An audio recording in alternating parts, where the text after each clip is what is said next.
நடிகர் விஜய் அவர்கள் தமிழக வெற்றி கழகம் சொல்லி கட்சி ஆரம்பிச்சிட்டாரு. கட்சி ஆரம்பிச்சு அவர் பதிவே பண்ணாலும் கட்சி செல்லாது. என்ன ப்ரோ இப்படி சொல்றீங்க அப்படின்னா, ஆமாங்க. ஒரு கட்சிய ஆரம்பிச்சு பதிவு பண்றதுக்குன்னு சொல்லி சில விதிமுறைகள்லாம் இருக்கு.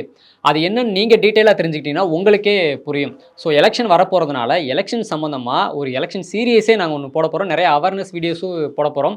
ஸோ எலக்ஷன் சம்மந்தமாவும், வோட்டிங் சம்மந்தமாவும் என்ன டவுட்ஸ்னாலும் மறக்காம கமெண்ட்ல சொல்லுங்க.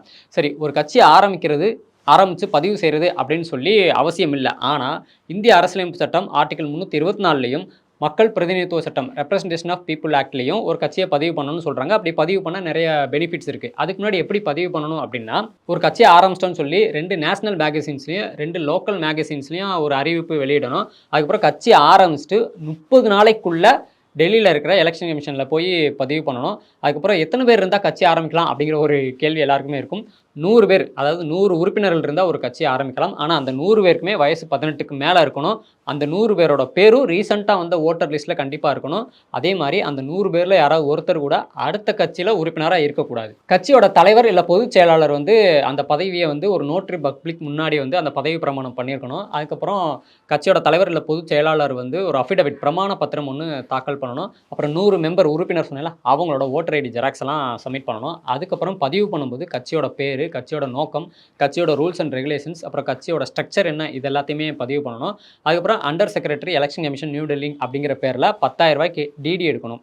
இந்த அமௌண்ட் திருப்பி தரமாட்டாங்க எப்பயுமேவும். அதுக்கப்புறம் கட்சி பேர்ல ஒரு பேங்க் அக்கவுண்ட் ஓப்பன் பண்ணி அந்த அக்கவுண்ட் நம்பரை சப்மிட் பண்ணணும். ஒரு பேன் நம்பர் வாங்கி அந்த பேன் நம்பரையும் சப்மிட் பண்ணணும். அப்புறம் கட்சி ஆஃபீஸ்க்குன்னு சொல்லி ஒரு பில்டிங் இருக்கும்ல, அந்த பில்டிங்ல எந்த பிரச்சனையும் இல்லைன்னு சொல்லி அந்த பில்டிங்கோட ஓனர்ட்ட ஒரு என்ஓசி, நோ அப்ஜெக்ஷன் சர்டிஃபிகேட் வாங்கணும். அதுக்கப்புறம் தீர்வு ரசீது வாங்கி சப்மிட் பண்ணணும். அதே மாதிரி அந்த பில்டிங்ல எந்த வில்லங்கமும் இல்லை அப்படின்னு சொல்லி சம்மந்தப்பட்ட உள்ளாட்சி அமைப்புகள்ட்ட ஒரு என்ஓசி வாங்கி சப்மிட் பண்ணணும். அதுக்கப்புறம் கட்சி தலைவர் இல்ல பொதுச் செயலாளர் யார் விண்ணப்பிக்கிறாங்களோ அவங்க இன்கம் டேக்ஸ் ஸ்டேட்மெண்ட்லாம் சப்மிட் பண்ணணும். அப்புறம் அசையும் சொத்து எவ்வளோ இருக்குது, அசையா சொத்து எவ்வளோ இருக்குது, ரொக்க பணம் எவ்வளோ இருக்குது, இது எல்லாமே டீட்டெயிலாக சப்மிட் பண்ணணும். முக்கியமாக ஒவ்வொரு வருஷமும் ஏப்ரல் டு மேக்குள்ள அந்த 2 மாதத்துக்குள்ள அந்த ஃபினான்ஷியல் இயரோட அந்த கட்சியோட ஃபினான்ஷியல் ஸ்டேட்மெண்ட் என்ன அப்படிங்கிறத ஆடிட் பண்ணி அதை எலெக்ஷன் கமிஷனுக்கு சப்மிட் பண்ணுவோம் அப்படிங்கிறத பதிவு பண்ணும்போது ஒத்துக்கணும். அப்படி பதிவு பண்ணிட்டோம் அப்படின்னா 2 வாரத்துக்குள்ள அக்னாலஜ்மெண்ட் நம்பர் வந்துடும். அந்த நம்பரை வச்சு எலெக்ஷன் கமிஷன் வெப்சைட்டில் போய் நம்ம கட்சி பதிவு அப்ளை பண்ணதை ஏற்றுக்கிட்டாங்களா இல்லையா, என்ன ஸ்டேட்டஸில் இருக்குது அப்படிங்கிறத செக் பண்ணி பார்த்துக்கலாம்.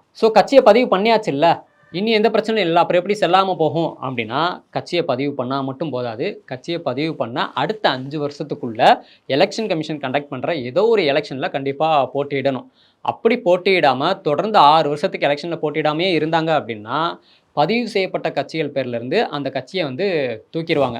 உதாரணத்துக்கு நடிகர் விஜய் அவர்கள் கட்சியை ஆரம்பித்து பதிவும் பண்ணிட்டாரு. ஆனால் 2024 எம்பி எலெக்ஷனில் போட்டியிடாமல், 2026 எம்எல்ஏ எலெக்ஷனில் போட்டியிடாமல், அகைன் 2029 எம்பி எலெக்ஷனில் போட்டியிடாமல், டைரெக்டாக 7 வருஷம் கழித்து 2031 எம்எல்ஏ எலெக்ஷனில் போட்டியிடுறாரு அப்படின்னா, போட்டியிடலாம். ஆனால் ஒரு சுயேட்சையாக தான் போட்டியிட முடியுமே தவிர, பதிவு செய்யப்பட்ட கட்சியாக போட்டியிட முடியாது. அவருக்கு சின்னம் கிடைக்கிறதுலையும் பிரச்சனை வரும். எலெக்ஷன் கமிஷன் ஒதுக்குற ஏதோ ஒரு சின்னம் தான் கிடைக்கும். ஆனால் இப்போ எந்த பிரச்சனையும் இல்லை.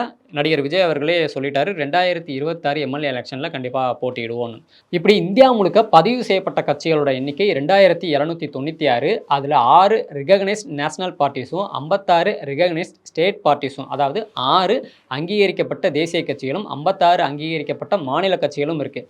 அதாவது ரிஜிஸ்டர்ட் பார்ட்டி, ரிகக்னைஸ்டு பார்ட்டி, பதிவு செய்யப்பட்ட கட்சிகள் வேற, அங்கீகரிக்கப்பட்ட கட்சிகள் வேற. பதிவு செய்யப்பட்ட எல்லா கட்சிகளுக்குமே தேர்தல் ஆணையம் ஒரு அங்கீகாரம் கொடுத்துட மாட்டாங்க. அதுக்குன்னு சில கண்டிஷன்ஸ்லாம் இருக்குது. அதெல்லாம் என்ன அப்படிங்கிறத பற்றி நம்ம அடுத்தடுத்து வர எலெக்ஷன் சீரீஸில் ஒவ்வொரு வீடியோவாக கண்டிப்பாக நம்ம போடுவோம் எலெக்ஷன் முடிகிற வரைக்கும். ஸோ எலெக்ஷன் சம்மந்தமாகவும் ஓட்டிங் சம்மந்தமாகவும் என்ன டவுட்ஸ்னாலும் மறக்காமல் கமெண்ட்டில் சொல்லுங்கள். நம்ம தொடர்ந்து பயணிப்போம். நன்றி. புரியலையே. கட்சியில் சேராதோர் கட்சி காசே கா. ஆஹா, அபாரம். காசே கா வாழ்க.